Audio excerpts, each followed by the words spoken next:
Chapter 1. Luke and Jake. Luke Harrison sat at his desk and looked through the door into the next room. His secretary was preparing the room for the directors' meeting. Luke smiled. On the table, the crystal glasses and golden cigarette box were shining in the light from the lamps. There were red roses to go with the red velvet chairs. Yes, the directors would certainly have a comfortable meeting. The smile left his face. He wasn't so sure of the discussions at the meeting.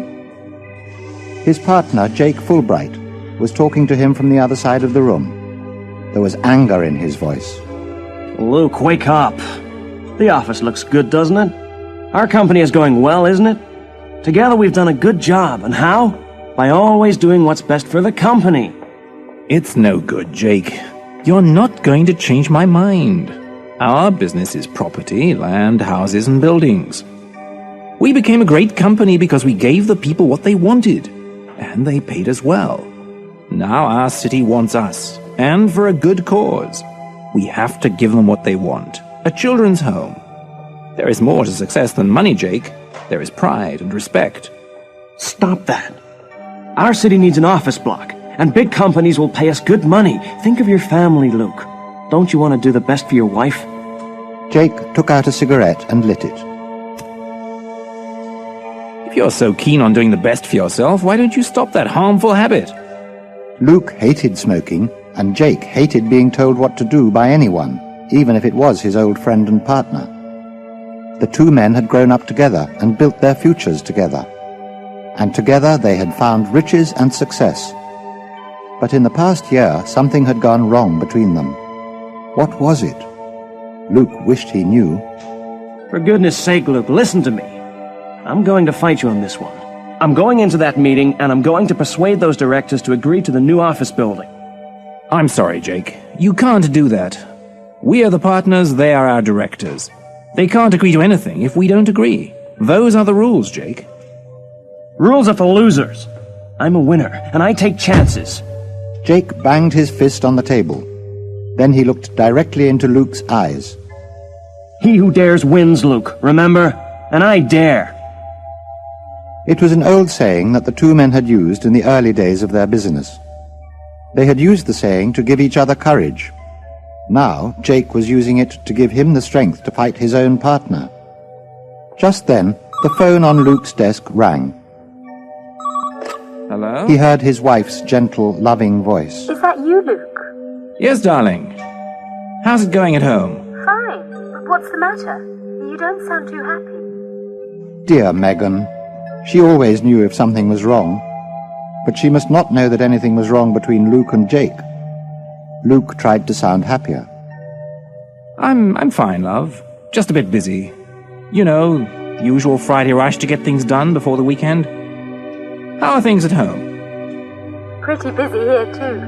Nathan has brought a friend home from school. Can't you hear them? They're playing upstairs. And I've got your favourite dinner, beef curry. Oh, it's nearly ready. So what time are you coming home? Listen, Megan, love, I'm sorry, but I'm going to be late.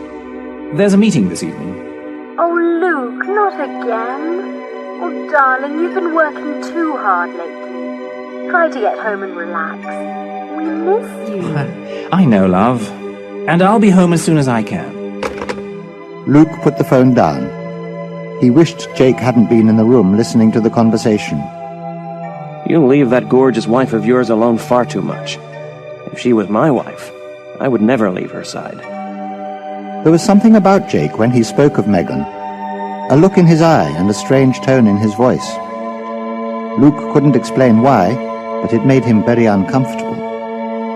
But Jake was keeping a secret from his partner. Jake, the man with money and power, but without a woman in his life, was in love with Luke's wife. Megan knew nothing of this. She loved her husband, her son, and her home. Jake knew this, but Jake still wanted Megan. And he who dares wins, he told himself. The awkward moment in the office passed. Just then the intercom buzzed. Jake pressed a button and listened. It was one of the secretaries. All 4 directors have arrived. Shall I take them into the conference room? Yes, please. We'll be with them in 2 minutes. Well, Luke, this is it. They're all in there. And I'm going to persuade each one of them what is best for this company. Big luxury offices. That will bring us heaps of money. Jake looked at Luke. He was daring him to answer. Then he picked up his cigarettes and walked out of the room.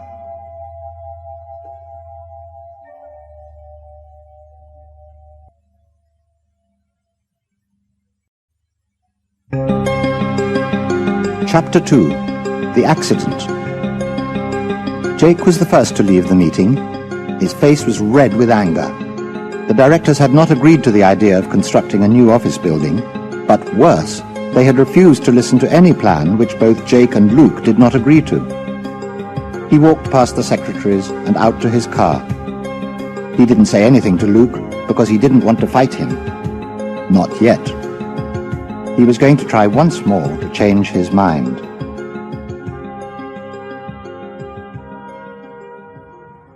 Back at Luke's house, Nathan heard his father's car coming. He ran to the front door. Daddy, you're late. Come and see my model aeroplane. I've nearly finished it.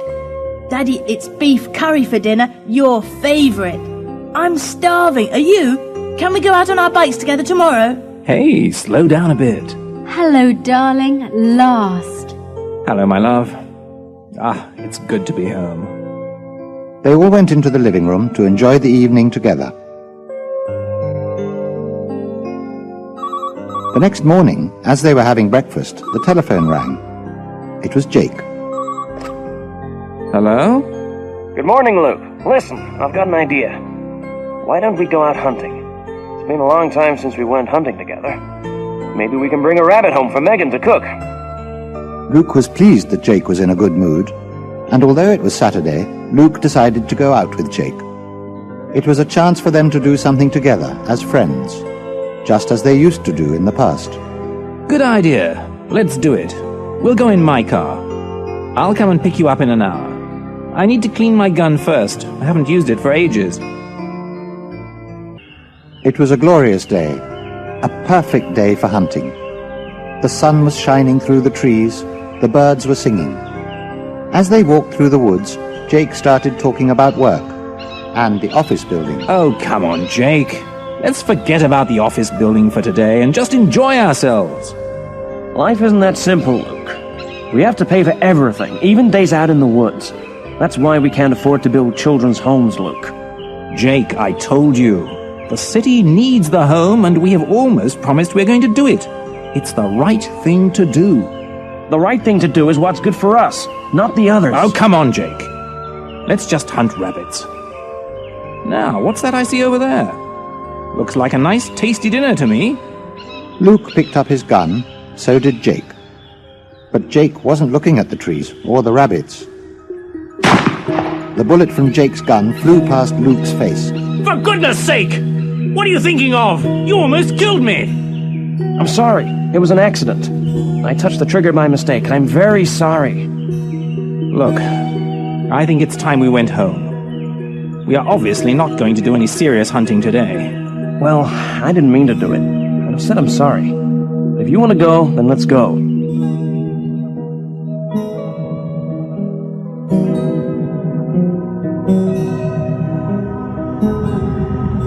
The two men sat in the car and stared at the road in front. Neither of them spoke. Luke changed gear as they came into a narrow road. Jake looked down at the view across the hills and of the city below. Luke turned the steering wheel as they came to a bend. There, approaching them, was an enormous lorry on their side of the road. Luke shouted, Get onto your own side of the road! But the lorry driver didn't notice them. He wasn't looking at Luke's car. He was looking at the pleasant view below. Move over, you idiot! Watch the road! The tires screeched as Luke tried to move out of the way. But the lorry just came towards them. Luke turned the steering wheel again, fast. The car left the road and disappeared over the side of the hill. For a moment there was silence as the car flew through the air. Then came the crash.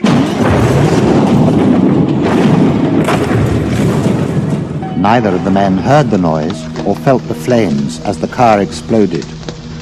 Their burnt bodies were thrown out of the car and onto the grass.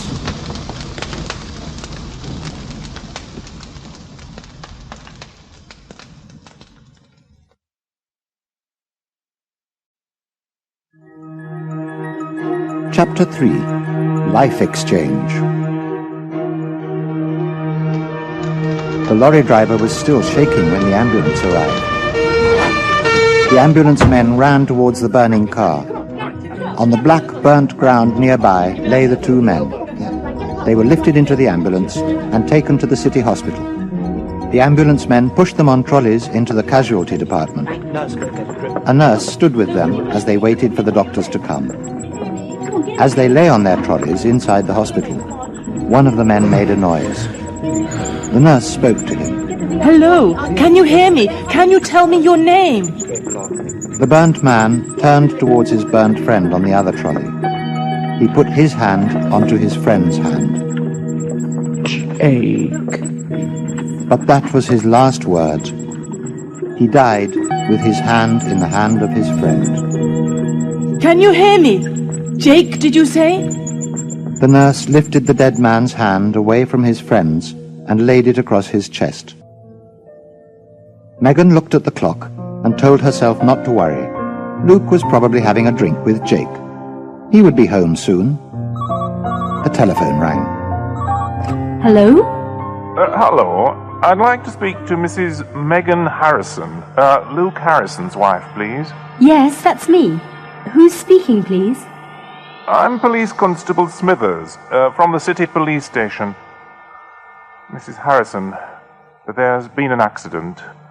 A car accident. Rather serious. Megan caught her breath. Oh, no. He isn't... Now, keep calm. Your husband is alive, but he is very badly hurt. Now, can you come straight to the casualty department at the city hospital, please? Would you like me to send one of my men to come and get you? No, thank you. I'm coming now. Right away. Megan drove, praying all the way. Oh, please, God, let him live. He's such a good man, a good husband, a good father. She fought her tears as she drove to the hospital. She quickly found the policeman at the casualty department. Hello, Mrs. Harrison. Now, try to relax. I know it's difficult. Your husband's car crashed and went off the road. It was quite bad. The car caught fire and the two men were badly burned. We found the number plate of the car, so we were able to find its owner. One of the men died. We were able to identify your husband because he was holding his wedding ring in his hand. A nurse will take you in to see him. Shortly afterwards, a doctor came into the room. He sat down on a seat next to Megan. Mrs. Harrison, I'm Dr. Ramsey. I've been looking after your husband. The doctor looked kindly at Megan and held her hand. We are doing everything we can to save him. But he's in a coma, so he won't know you're here. Is he going to die, Doctor? We hope not. But we must prepare ourselves. Megan could no longer see the doctor's kind face. Her eyes were filled with tears. Oh, Doctor. What about his friend, Jake? There was nothing we could do for him. He died when he arrived here at the hospital. Now, come with me. Your husband is covered in bandages, so you won't see much of him. But we all believe it helps the patient to have a loved one nearby, even when they're in a coma. Megan followed the doctor to a small side room at the end of a ward. The man under the bandages knew nothing and nobody. Oh, Luke. Well, I suppose it's better right now that he doesn't know anything. I mean, he would be in terrible pain if he were awake, wouldn't he, Doctor? Yes. You know, Mrs. Harrison, even if he recovers, he might not remember much. He might have amnesia. But it would pass, wouldn't it? Hopefully, yes. In time. Now, let's leave the nurses to take care of him. Go home and get some rest. We will call you if we need you. And come back tomorrow morning.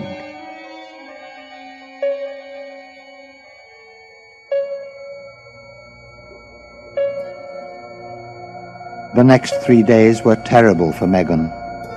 She sat at the side of the bed, waiting for signs of recovery. Then, on the third evening, the head under the bandages moved. Megan saw the eyes and the lips move slowly. Oh, Luke, my love. Luke, darling, can you hear me? Can you see me? The voice was slow and weak. Megan? Oh, Luke, does it hurt? Don't worry, everything will be all right. You are going to live and come home. We're all going to be together soon. Oh, Luke, I love you so much. The face under the bandages moved. The eyes filled with tears. Then they closed, and Luke slept.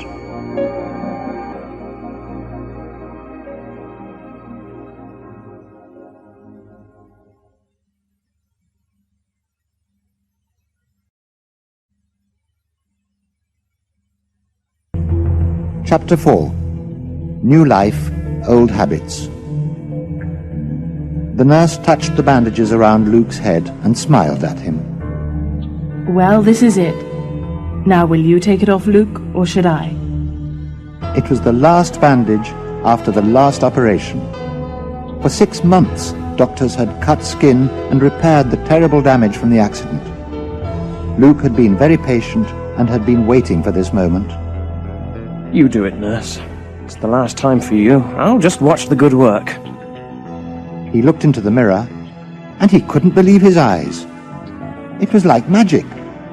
There were a few tiny lines, but apart from that, it was the same good-looking face of the photographs of Luke Harrison before the accident. The same photographs that the doctors had used to recreate the face. And they had got it right. Luke's eyes filled with tears. Oh, I don't know what to say. Well, I look exactly like I did before. It's just perfect. I'm very happy for you, Luke. But you had better go home to your wife before we all fall in love with you. And here she is. Megan walked into the room carrying a suitcase to take his things home. She put down the case and threw her arms around him. Oh, Luke! I've got my old Luke back again. Come on, let's get you home, where you belong. They drove away from the hospital. It was so nice for Megan to sit in the car with her husband at the wheel again. But she noticed that Luke suddenly seemed sad. What is it, love? Aren't you happy? Yes, but I'm so sorry that Jake didn't have the same luck. Do you mind if we stop at the cemetery? I'd just like to see his grave. Megan wondered why he didn't want to go home first. But it was true. Luke had not yet actually seen the grave of his old friend and partner. He had been very sick at the time of the funeral. Of course, love. We'll stop off first and buy some flowers. At the graveyard, Megan put the flowers onto the grave.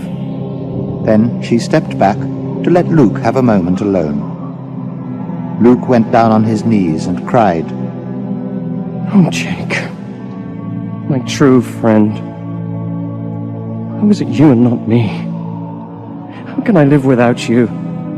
I'll never forget you. Never. Megan waited for a little while. Then she went and took him away from the grave. They walked back to the car in silence.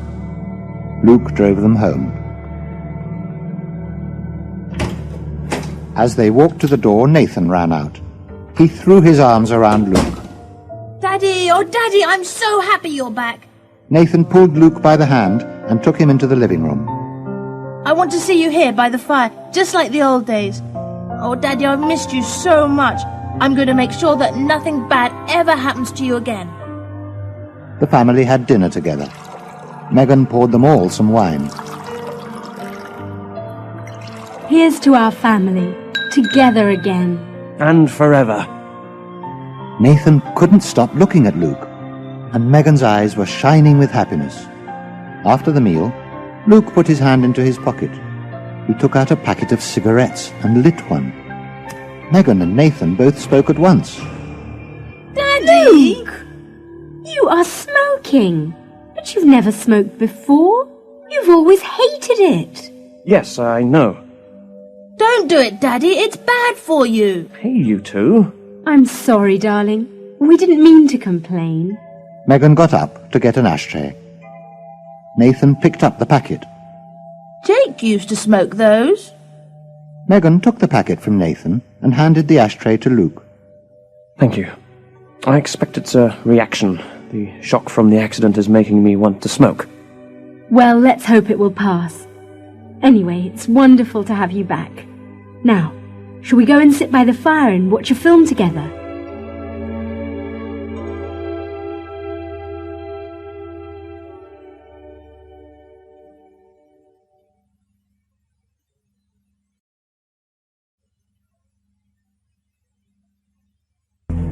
Chapter 5. Strange Caller. Welcome back. The secretaries, the directors, the cleaners, all the office staff stood in the office, waiting for Luke.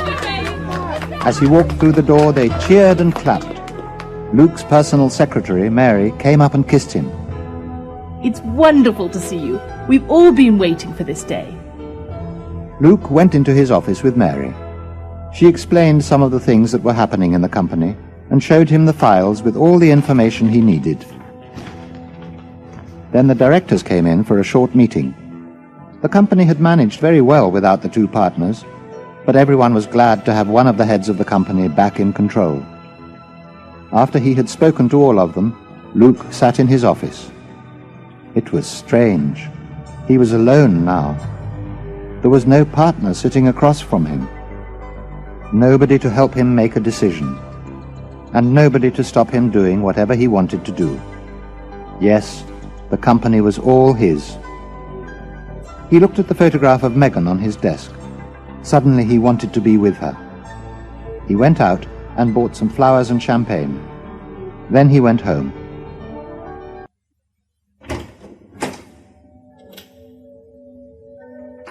Hello, darling. You're early. What a nice surprise. Oh, lovely flowers. Megan put the flowers into a vase. She carried the vase into the hall and put it on the table under her favorite photograph. It was a photograph of Luke, handsome, happy, with kind, smiling eyes. Later that evening, they drank the champagne together. To a wonderful new start. Cheers, darling. Cheers. And to my next business deal. What's that, darling? The new building for the children's home? No. To the new office building I'm going to build. Right in the middle of the city centre. Office building? But I thought you didn't want the office building. Well, I do want the office building now. I am going to name it after Jake. The Fulbright Centre. Luxury offices. But you wanted the children's home so much. And the city is expecting you to build it. Luke looked at Megan. His eyes were wet with tears. I must do this, Megan. It was Jake's last wish before he died. Well, I can understand those feelings in your private life. But Luke, do you think you should listen to your feelings and emotions in your business life? He was my partner, Megan. He died and I lived. I owe him this. Just then, the telephone rang. Luke went out into the hall to answer it. He picked up the phone and heard a strange noise. It was a voice. Well, like a voice, but strange. It seemed very far away, but at the same time as if the speaker was standing right next to him. He looked at the flowers on the hall table, and he tried hard to recognize the voice. Why? Tell me why. Luke didn't say anything. He waited to hear more. Why are you doing this? Why are you doing The voice got stronger as it repeated the question. Why are you doing this? Luke was frightened. Very frightened. He put the telephone down. At the same moment, he looked at the photograph above the table. Megan's favourite photograph of her happy, smiling Luke. The photograph moved. It clearly moved from side to side. Then it moved forward away from the wall. Luke stared in horror as it crashed down to the floor. Tiny pieces of glass and torn pieces of photograph flew across the hall. Megan rushed out into the hall. What's that? What happened? Oh, my photograph. Luke was white and frightened. But he answered Megan. I'm sorry, love. I lifted my arm up. I knocked it off by mistake. I'll clear it up. Megan looked at him. She was a bit worried. Don't worry, I'll do it. You look tired, dear. Go and sit down. Remember, it was your first day back at work for a very long time. I'll make us a drink, and we'll go to bed early.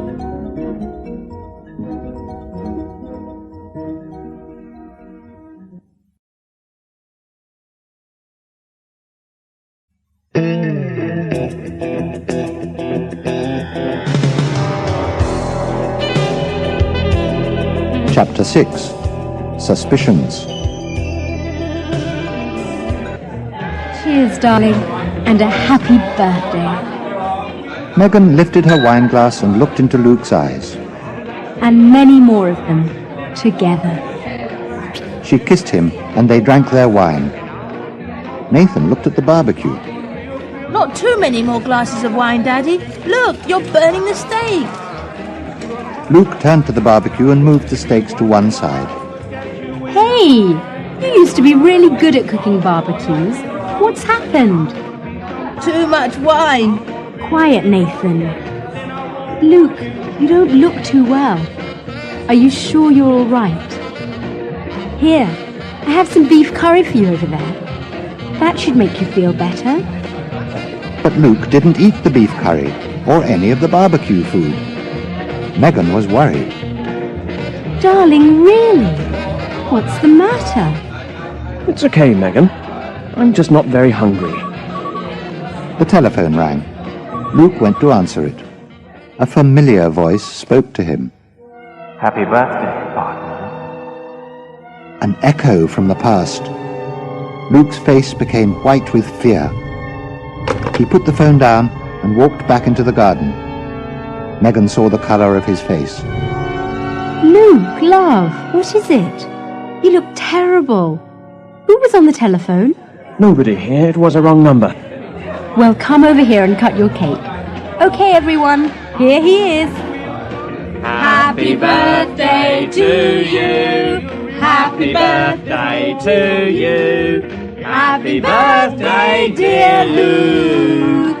Happy birthday to you.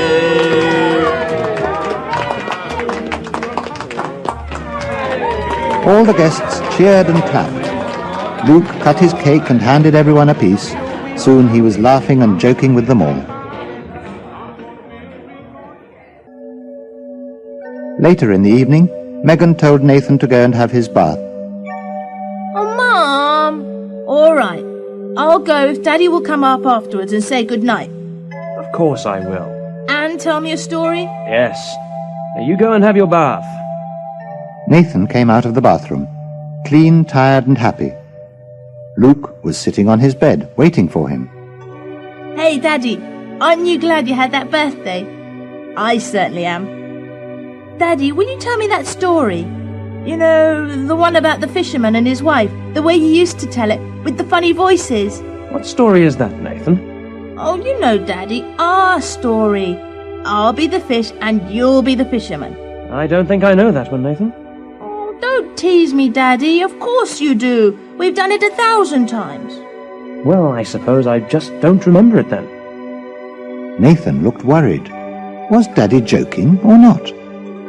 Daddy, you can't have forgotten it. It's like forgetting your own name or who you are or Mummy or me. Well, it looks as if I have forgotten it. Shall we have a different story? Shall I read you something from a book? Well, yes, if you say so, Daddy. Nathan listened to the I cannot story, stay here for and long. then Luke I said came to see goodnight. my mother and show her my new Nathan house. heard him going downstairs. Then he lay in bed, worrying about his father. Something was wrong. Why didn't he know how to do the barbecue? Mummy was worried too. She hadn't said anything, but Nathan knew. He was watching and listening. And who was phoning him? Why was he upset after the calls? And what about the story? He must know it. He listened to his parents talking. His mother wanted to go somewhere. Lucy's house. You know Lucy, my friend from aerobics. She's having a tea party on Thursday afternoon. A chance for us all to have a good chat. Do you think you could stay here and look after Nathan? I'll be back by 9 o'clock. Yes, my dear, of course. I know how you women love to gossip. Oh, really, Luke? Anyway, Lucy's very nice, you know. You won't forget, will you? No, my love. I'll be here.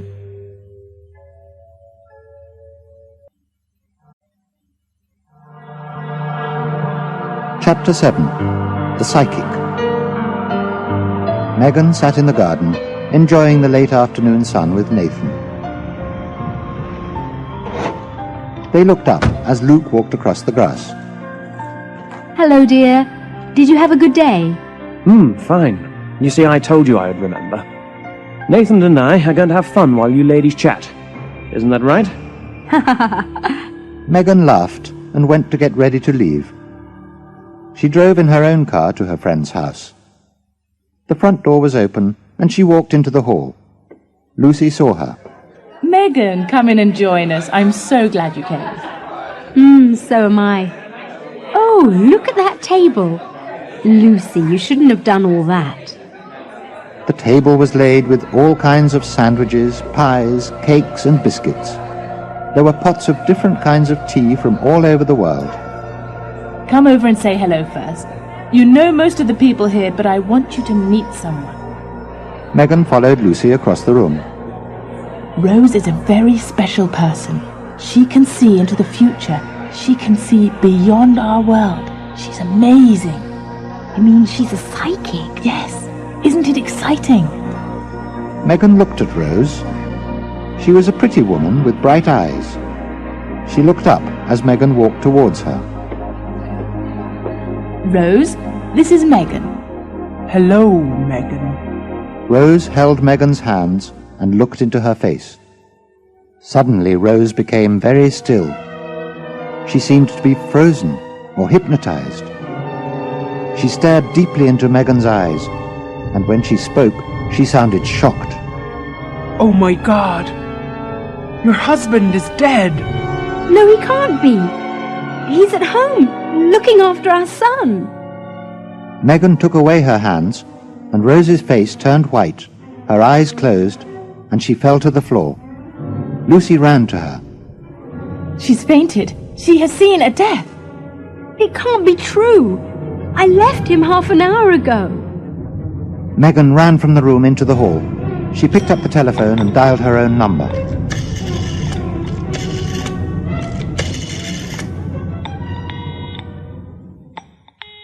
Luke answered. Hello? Luke? Is that you? Well, yes. Who did you think it would be? Oh, nobody. Nothing. I just wanted to check that everything was all right. Megan, I am able to look after a 7-year-old boy, you know. Megan walked back into Lucy's living room. Rose was sitting on the settee drinking tea. Nobody said any more about it. Megan tried to forget about it. She had something to eat and chatted with different people. When she was back at home that evening, she told Luke what had happened. Luke became strangely angry. Why do you listen to these stupid old women? I know you shouldn't have gone there. Come on, Luke. There's no need to get angry. She isn't a stupid old woman, and she didn't mean to hurt anyone. Hurt? The woman is dangerous, filling your head with lies, and you, silly enough to believe her. Luke, please don't shout. Nathan will hear you. But Nathan had already heard them both, and he was frightened. Mummy, come up and say good night. I'm coming, love. Upstairs in his room, Nathan was almost in tears. He put out his arms and held Megan tightly. Why is Daddy so angry, Mummy? What's the matter with him? He's not the same. He couldn't do the barbecue. He doesn't even remember our fisherman story. Don't worry. It's because of the accident. He's lost a bit of his memory. The doctors told me that might happen. But why is he angry about the lady at the tea party? I don't know, darling. I expect it's all because of the accident. He was very ill for a long time. But he'll get completely better soon, don't worry. What about the people on the telephone? What people? There is nobody on the telephone, darling. You're imagining things. Now, it's very late. Time for boys to be asleep. And you've got the football match tomorrow, haven't you? You'll need lots of energy for that if you want to win. We will win, Mummy. You'll see. I'm sure you will.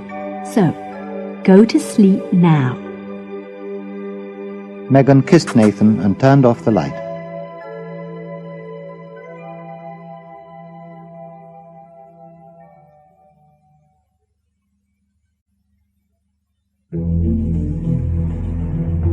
Chapter 8. The Past Strikes Back. Luke left for work early the next morning. He was still annoyed about the psychic at the tea party. He was also embarrassed about the quarrel he had had with Megan, and ashamed that Nathan had heard them. When he got into his office, he sat at his desk and looked out of the window. He telephoned Megan and asked her to come to the office later. He would clear up things between them. Then he would feel better. Then he sat quietly and watched the world go by. He wanted to be alone for a while. But a few minutes later, someone arrived to see him. A young man walked into his office. He looked about 25 years old, and he spoke to Luke as if he knew him. Hello, Mr. Harrison. It's nice to meet you again, and good to see you looking so well after that terrible accident. Are you all right now? Luke was a bit puzzled. He put out his hand to shake hands with the young man. Well, I'm very well, thank you. But I don't think we've met, have we? Of course we have. You remember, about the new children's home. I think everything is settled now. We should be able to start on it any time now. Look, I'm very sorry. I think there has been a mistake. First of all, this company is not going to build a children's home. Secondly, you and I have never spoken about building a children's home, or anything, in fact. I have never seen you before. The young man was starting to get annoyed. Now look here. Don't try those tricks on me. These are no tricks, young man. The young man went straight up to Luke. He put his face right in front of Luke's. Do you know what? I think there is a big trick here. Because if you were really Luke Harrison, you'd certainly know me. For a moment, Luke was shocked. If he was really Luke Harrison? Then he spoke. Now, just what exactly are you trying to say? I advise you to think carefully before you say any more. Don't think you can threaten me. It's you who is in the dangerous position, not me. That's enough. Just get out of my office, now! Luke walked towards the young man, and the young man walked towards the door. But as he opened the door, the young man had the last word. Remember, he who dares wins. Then he walked out and slammed the door behind him. Luke was shaking. How did the young man know about the expression? It was something that Luke and Jake had used between them. Who was this man? Luke sat down and lit a cigarette. The telephone in front of him rang. He picked it up. Hello? Is that Luke Harrison? Yes, it is. Who is speaking? Well, it doesn't really matter who is speaking. It's what I have to say that is important. Oh, yes, it does matter. Who are you? Be quiet and listen. I've got news for you. Bad news. It's about that new office block you're building. The voice was slow, teasing him. Luke spoke sharply into the telephone. Who are you? And what about my office block? Well, you see, there's been an accident.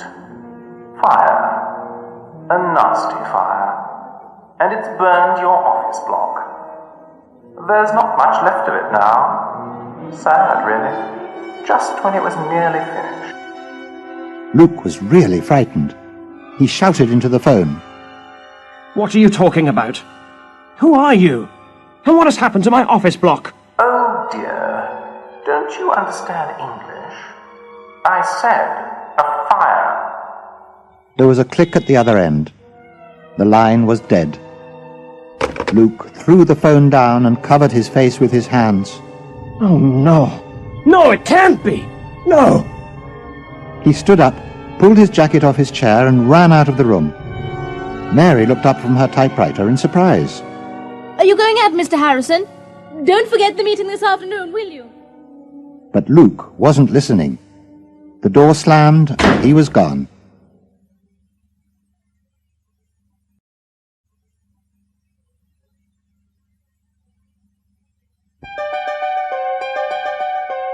Chapter 9. Great-Grandfather's Clock.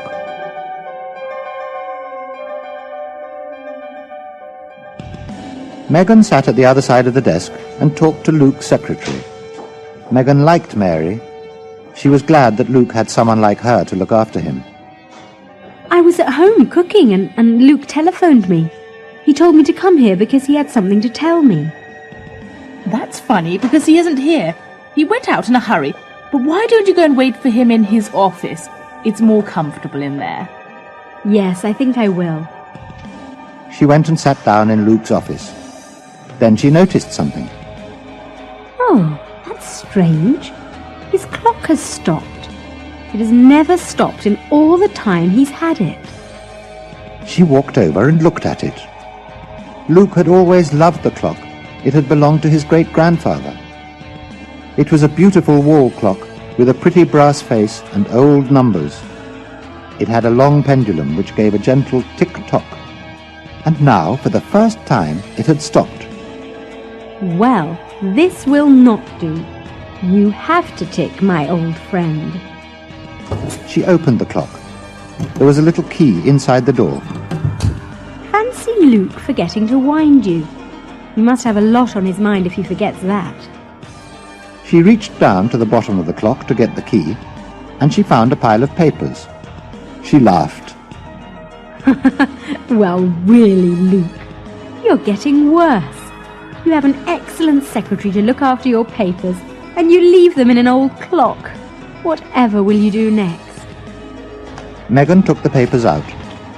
They were contracts for agreements and business arrangements for the last 2 years. Now Megan was puzzled. Why on earth would he do this? These are important contracts. They shouldn't be in a clock. She looked down at the papers. They had the signatures of the people Luke had made the agreements with. Signatures, stamps, dates.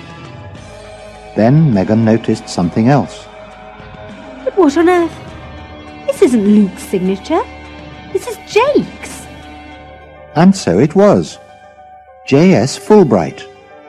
No sign of Luke's name. Megan had seen the signature many times before, on papers both Luke and Jake had signed.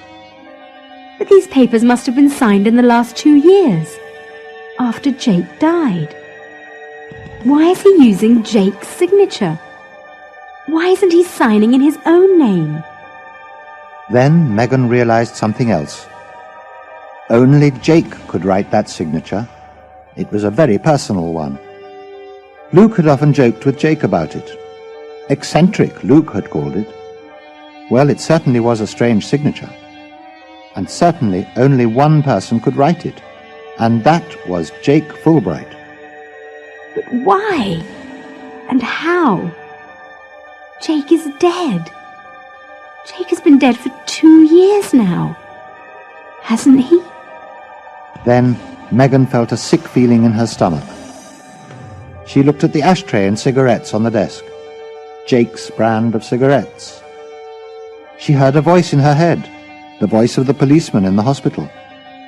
We identified your husband because he was holding his wedding ring. Not wearing, holding. Megan remembered the many strange things that her husband had done since he came home. Building the office block, not the children's home. Forgetting Nathan's story. Not liking beef curry. Smoking. Your husband is dead, Is what Rose at the tea party had said. Why had Luke been so angry about it? And what had Rose seen? Something was wrong. Horribly wrong. Megan took the contracts with Jake's signature and put them in her handbag. She was going to show them to Luke tonight. She was going to demand an explanation. The man she had brought home from the hospital was not her husband. Of that, Megan was sure. But she wasn't sure what to do about it. And what did it all mean? Where was the real Luke? Megan remembered the strange telephone calls. Luke had been very frightened. Who had telephoned him? Suddenly Megan was very frightened too. She picked up her keys and went out of the office. She walked past Mary. Are you leaving, Mrs. Harrison? Yes, I can't wait any longer. Tell Luke when he comes in that I'll see him at home. All right, Mrs. Harrison. See you soon. Yes, Mary. Goodbye.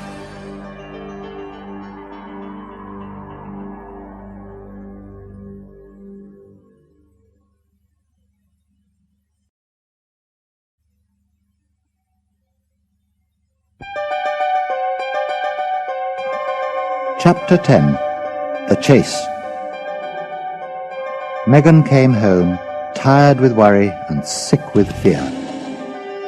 She went to the drinks cupboard and poured herself a large brandy. She needed to calm her nerves and to be able to think. Nathan came home from school, tired from a long day. Megan put him to bed early. She didn't want him to hear anything of the conversation she was going to have. When Luke came home, he was dirty, black from the scene of the fire. He was tired and shocked. It had been a terrible fire, and Megan knew nothing of it yet. She asked him why he was so dirty. It's from a fire, Megan. My new office building is gone. It has been completely burnt. But Megan did not run to his side to comfort him. The brandy gave her extra confidence. She asked a question. Who did it, I wonder? Have you found out? Luke looked at her in surprise. No, not yet. Megan went and poured herself another brandy. She did not pour one for Luke. Instead, she moved around the room.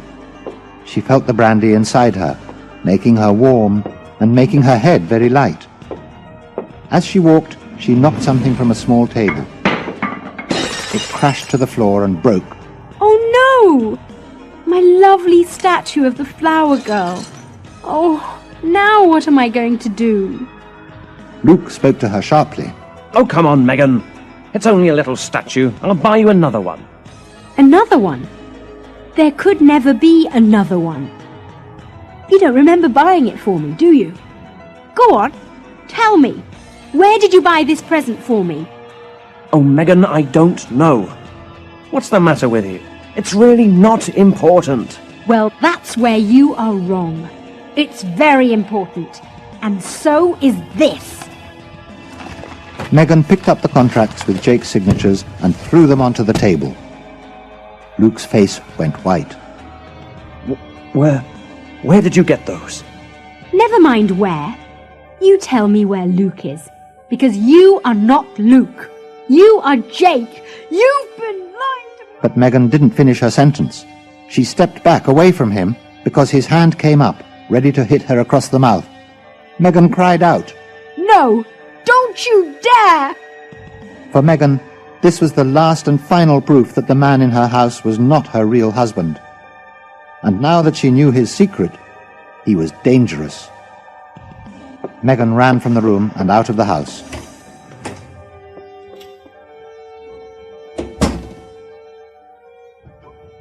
She got into her car and drove into the road. She needed to be away from him and to think.